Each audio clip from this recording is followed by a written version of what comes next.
ವೀಕ್ಷಕರ ನಮಸ್ಕಾರ. 2025 IPLಗೆ RCB ತಂಡಕ್ಕೆ ಹಾರ್ದಿಕ್ ಪಾಂಡ್ಯ ಅವರು ನಾಯಕನಾಗಿ ಎಂಟ್ರಿ ಕೊಟ್ಟಿದ್ದು, ಹಾಗೆ ವೀಕ್ಷಕರೇ RCB ತಂಡವು ಹಾರ್ದಿಕ್ ಪಾಂಡ್ಯ ಅವರಿಗೆ 500 ಕೋಟಿಯ ಆಫರ್ ಕೊಟ್ಟಿದೆಯಾ? ಇನ್ನು ವೀಕ್ಷಕರೇ ಈ ಒಂದು ಅಪ್ಡೇಟ್ಸ್ ಬಗ್ಗೆ ಕೇಳಿದ ಅಭಿಮಾನಿಗಳು ಸಂತೋಷವನ್ನು ವ್ಯಕ್ತಪಡಿಸುತ್ತಿದ್ದಾರೆ.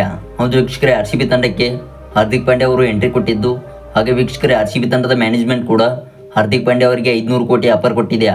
ಹೌದು ವೀಕ್ಷಕರೇ, ಇದೇ ವರ್ಷ 2024ರಲ್ಲಿ ಫ್ಯಾಫ್ ಡು ಪ್ಲೆಸಿ ಅವರು RCB ತಂಡವನ್ನು ನಾಯಕರಾಗಿ ಮುನ್ನಡೆಸಿದರು.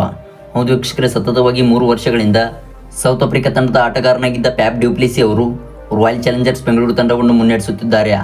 ಆದರೆ ಇದೀಗ 2025 IPLಗೆ ಹಾರ್ದಿಕ್ ಪಾಂಡ್ಯ ಅವರು ನಾಯಕರಾಗಲಿದ್ದಾರೆ. ಹಾಗಿದ್ದರೆ ವೀಕ್ಷಕರೇ, ಈ ಒಂದು ಹೊಡೆದ ಸಂಪೂರ್ಣ ವರದಿಯನ್ನು ತಿಳಿಯೋದಕ್ಕಿಂತ ಮುಂಚಿತವಾಗಿ ನೀವು ನಿಜವಾದ RCB ಹಾಗೂ ವಿರಾಟ್ ಕೊಹ್ಲಿ ಅವರ ಅಭಿಮಾನಿಗಳಾಗಿದ್ದಲ್ಲಿ ದಯವಿಟ್ಟು ಈಗಲೇ ವಿಡಿಯೋಗೊಂದು ಲೈಕ್ನ ಮಾಡೋದ್ರ ಮೂಲಕ ನಿಮ್ಮ ನಿಜವಾದ ಅಭಿಮಾನಿತನವನ್ನು ವ್ಯಕ್ತಪಡಿಸಿ. ಹಾಗೆ ವೀಕ್ಷಕರೇ, ಕಾಮೆಂಟ್ ಬಾಕ್ಸಲ್ಲಿ 2025ರಲ್ಲಿ ಹಾರ್ದಿಕ್ ಪಾಂಡ್ಯ ಅವರು RCB ತಂಡವನ್ನು ಮುನ್ನಡೆಸಬೇಕೆಂದರೆ ದಯವಿಟ್ಟು ಹಾರ್ದಿಕ್ ಪಾಂಡ್ಯ ಎಂದು ಟೈಪ್ನ ಮಾಡಿ ಕಾಮೆಂಟ್ನ ತಿಳಿಸಿ. ಹೌದು ವೀಕ್ಷಕರೇ, ನೀವು ಮಾಡುವ ಒಂದೊಂದು ಕಮೆಂಟ್ಸ್ಗಳು ಕೂಡ ಹಾರ್ದಿಕ್ ಪಾಂಡ್ಯ ಅವರಿಗೆ ಮೋಟಿವೇಶನ್ ಸಿಗುತ್ತವೆ. ಹೌದು, ಪ್ರಮುಖವಾಗಿ 2025 IPL ರಿಟೆನ್ಷನ್ ಇನ್ನೂವರೆಗೆ ಲಿಸ್ಟನ್ನು ಕೊಟ್ಟಿಲ್ಲ. ಆದರೆ ವೀಕ್ಷಕರೇ, ರಾಯಲ್ ಚಾಲೆಂಜರ್ಸ್ ಬೆಂಗಳೂರು ತಂಡವು ಈ 4 ಆಟಗಾರರನ್ನು ಉಳಿಸಿಕೊಳ್ಳಬಹುದು.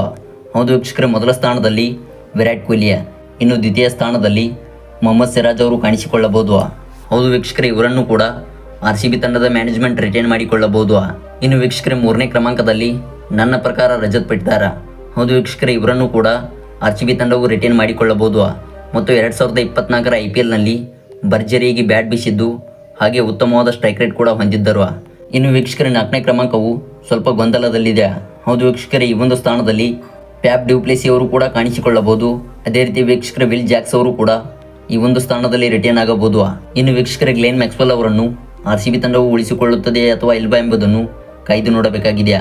ಆದರೆ ವೀಕ್ಷಕರೇ, ಇದಕ್ಕೂ ಮುಂಚಿತವಾಗಿ ಇದೀಗ RCB ತಂಡದ ಅಭಿಮಾನಿಗಳಿಗೆ ಒಂದು ಸಿಹಿ ಸುದ್ದಿ ಏನೆಂದರೆ, ಭಾರತ ತಂಡದ ಪ್ರಮುಖ ಆಲ್ರೌಂಡರ್ ಆಗಿದ್ದ ಹಾರ್ದಿಕ್ ಪಾಂಡ್ಯ ಅವರಿಗೆ ಇದೀಗ ಬೆಂಗಳೂರು ತಂಡದ ಮ್ಯಾನೇಜ್ಮೆಂಟ್ 500 ಕೋಟಿಯ ಆಫರ್ ನೀಡಿದೆ ಎಂದು ಜಾಲತಾಣಗಳು ವರದಿ ನೀಡುತ್ತಿವೆ. ಹೌದು ವೀಕ್ಷಕರೇ, ಒಂದು ವೇಳೆ ಹಾರ್ದಿಕ್ ಪಾಂಡ್ಯ ಅವರು ಕೂಡ ನಾಯಕರಾಗಿ ಹೊರಹೊಮ್ಮಿದರೆ RCB ತಂಡವು ಇನ್ನಷ್ಟು ಬಲಿಷ್ಠವಾಗಿ ಕಾಣಲಿದೆ. ಮತ್ತು 2025 IPLನಲ್ಲೂ ಕೂಡ RCB ತಂಡವು ಬಲಿಷ್ಠವಾಗಿ ಕಾಣಲಿದೆ. ವೀಕ್ಷಕರೇ, ಇದಾಗಿತ್ತು ಈ ಒಂದು ವಿಡಿಯೋದ ಸಂಪೂರ್ಣ ವರದಿ. ಐ ಹೋಪ್ ವಿಡಿಯೋ ಇಷ್ಟವಾಗಿದ್ದರೆ ದಯವಿಟ್ಟು ಈಗಲೇ ವಿಡಿಯೋಗೊಂದು ಲೈಕ್ನ ಮಾಡಿ. ನೀವು ಮಾಡುವ ಒಂದು ಲೈಕ್ನಿಂದ ನಮಗೆ ಇನ್ನಷ್ಟು ಮೋಟಿವೇಶನ್ ಸಿಗುತ್ತವೆ.